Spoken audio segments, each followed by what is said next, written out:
Special guest, Cass. That's right, Lauren. Hurricanes are not just a Florida problem, but southern Georgia residents need to be on guard and prepared as well. We have a special guest today, Mr. Ashley Ty from the Lowndes County Emergency Management Agency, or the director. Thanks for joining us to discuss some of the concerns about South Georgia and the impacts that tropical weather can have on that area. Well, I appreciate you for having us.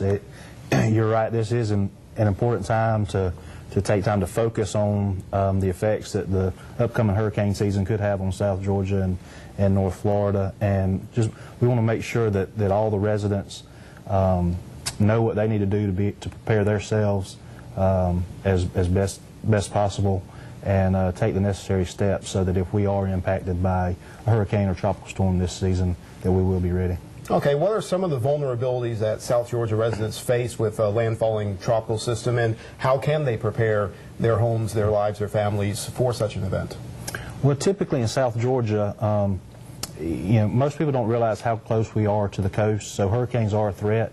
But even if it's not, even if it doesn't have hurricane force winds by the time it gets that far inland to South Georgia, we still do have the effects we saw with Tropical Storm Faye last year, the heavy amounts of rainfall, the flooding potential, and of course, as you know, hurricanes do have a tendency to spin off tornadoes, and those tornadoes can be deadly as well.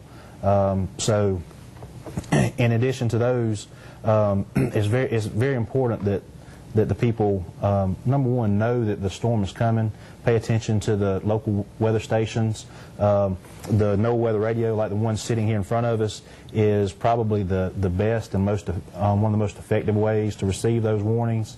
Can be purchased very inexpensively at a number of local retailers and provides the weather alerts directly from the National Weather Service.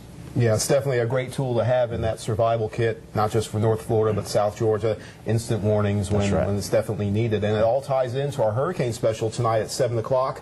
So make sure you tune in. We have a lot more information for South Georgia and North Florida residents to deal with the upcoming hurricane season.